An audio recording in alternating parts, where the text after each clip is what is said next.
roll up, ladies and gentlemen. Come and see me now. I'm the only man on this fair with hairy nuts. Come and get your coconuts. Hey, hey. One of the biggest cultural events on the Tyneside calendar is here. The Hoppins, one of the biggest travelling fairs in Europe, and it gets to Newcastle's Town Moor every June for about 10 days. It's visited by hundreds of thousands of people and it's really popular. But what sort of people work here at the fair? What goes on behind the scenes?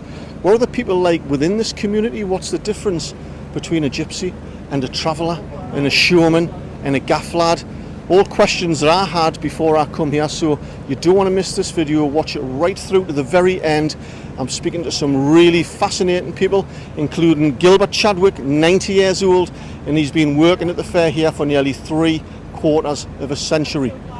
It's coming up. Welcome back, it's Eddie here from Tyneside Life, and here we are at the Hoppins before it all kicks off about 2 o'clock. It's massive. It's about a mile long. I don't know how wide it is, possibly up to 1/4 of a mile. It's huge, with rides and shows and food outlets absolutely everywhere. So there's been a Hoppins here in its current form since about the 1880s, but actually there's been a fair on the Town Moor going back to the medieval times from the 13th and 14th century. To put that into perspective, that's round about the last time Newcastle United won a domestic trophy. I kid you not. So without any further ado, let's meet some of the people who work here. And first of all, we're going to meet a gypsy fortune teller. Now, I'm at the Hoppins 2023, come every year. My family, Gypsy Smith, they've come here from the 1940s. There's all different communities on the Hoppins. There is the show people that have all the rides, the food stalls. Then there's the gypsies, which tell fortunes. There are all different gypsies. There are travelling gypsies, Irish travellers.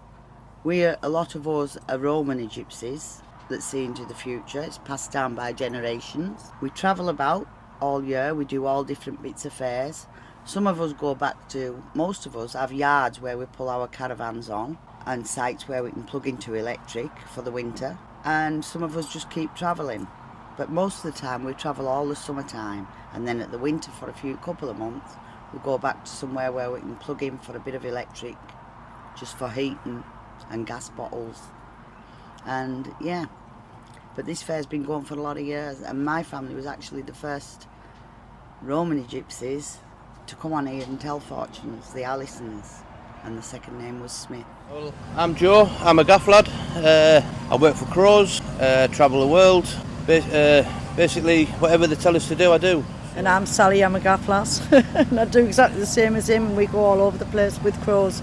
Crows are the organiser of this place. They set it all up and everything and organise everyone to get here, don't they? Yeah. So you mentioned that you go to Kuwait as well. We go to Kuwait the second week in August, and then we'll be there for 7 months. We do a winter wonderland out there, same as what you see in Hyde Park, but further afield. I'm Lorraine Arness, and I'm from the northeast. I'm a travelling showman's daughter. This position is originally my dad's, what he had from 50, 60 years ago. I married a travelling showman's son, Andrew Arness, from Doncaster, and so we live there now. But we come to the Hoppins every year. We travel all over, wherever we can, and I operate my catering unit.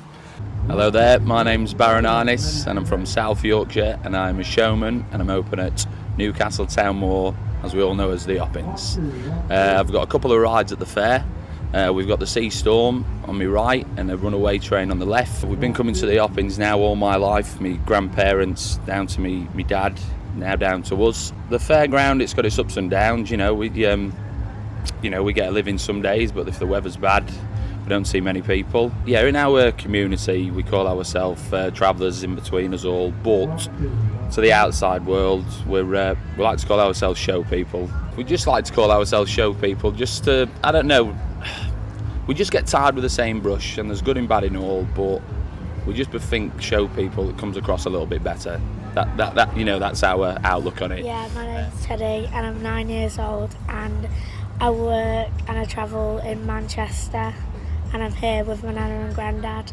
So you work? Do you work on the trapeze at the circus? No. What do you do? Sometimes I help with the food, and I like to help with sweets. And the I sell slush. sweets and slush. And do you like working on the fair? Yeah. What do you like about it?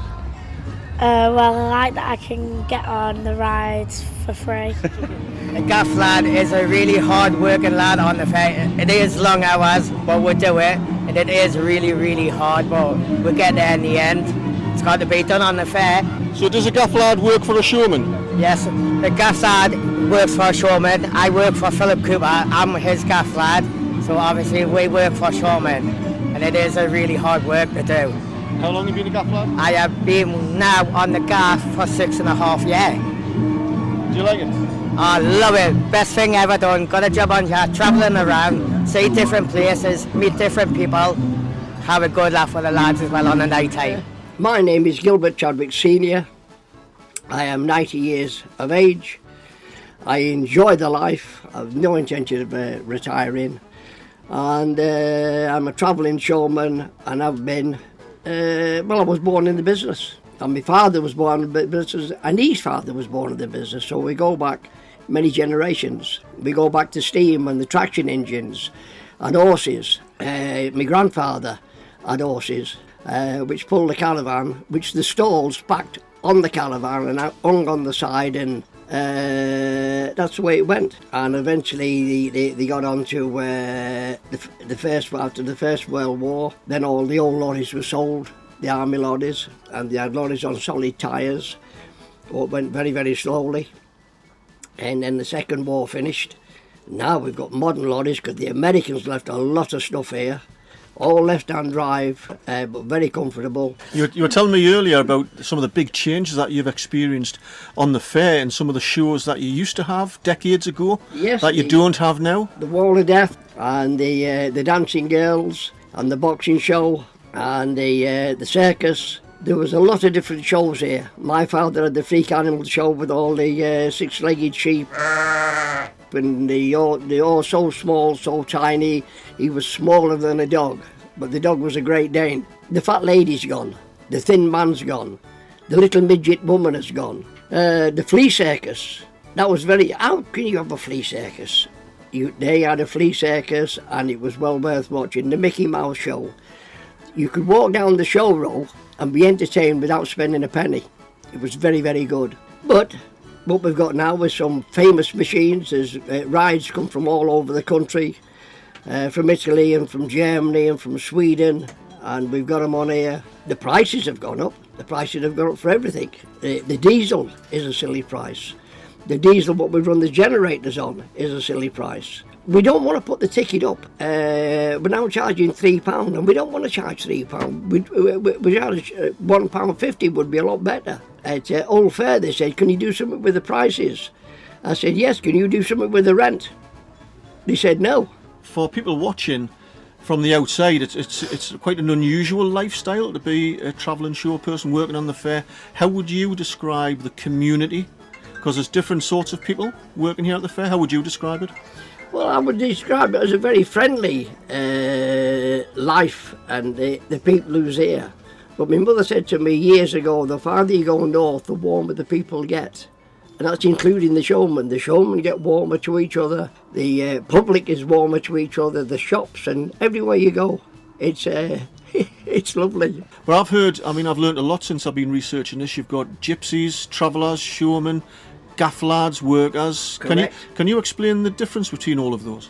Well, biggest majority of the gaff lads are only working here for a short time. They've either fell out with a wife or fell out with a girlfriend, and they want to leave.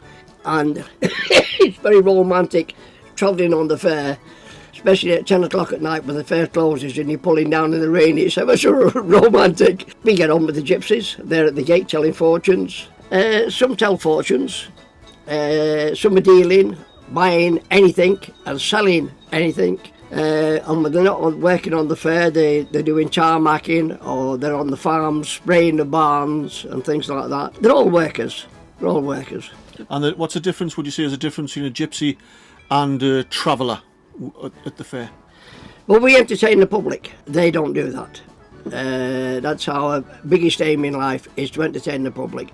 And the better you entertain them, the more money you get. I have a little fun house with 18 moving parts in it, and I get a lot of repeats. That speaks for itself. The kids like it, and the kids recognise it because I've got the waterfall on the front, and they walk down and they say, "This is the one, Dad, I want to go in this one." I think as well, do you have family members here who have other shows? Is it the Ghost Train? Yes. My son's got the Ghost Train and a big fun house. I've got a grandson here with 2 rides, the reverse bungee and another atmosphere ride on the front. We spin the people round and turn them upside down. In terms of safety, you were mentioning before, Gilbert, how the fair community is safer now for everybody. There's far less trouble. Far less trouble. There's very, very little fighting on the ground. We're well policed. We all have security wherever we go. The security wearing cameras. And the couple of villains what come down don't like that, so they come down once, spot all the security and the police, and they leave. It's a good life now, a very good life. Talking of that, the Hoppins, I think in its current form, has been around for about 150 years. What does the future look like for the Hoppins? The world is changing dramatically. There's a cost of living crisis. Do you think it'll survive? Will it go on? It will go on forever. Yes. My grandchildren will be coming here again for another many years. Yes. Well, what a fascinating character Gilbert is. I've learned an absolute ton about the Hoppins that I didn't know before. I hope you've learned a lot as well. What I didn't tell you is that when my mum brought us down here to the fair when I was about 10 years old, she tried to get me into one of the freak shows after the 6-legged sheep. I looked a bit like a child Vulcan from Star Trek. Even the circus wouldn't have us. Anyway, if you like the video, give us a thumbs up. Don't forget to hit that subscribe button to see more videos like this. And until next time, catch you later.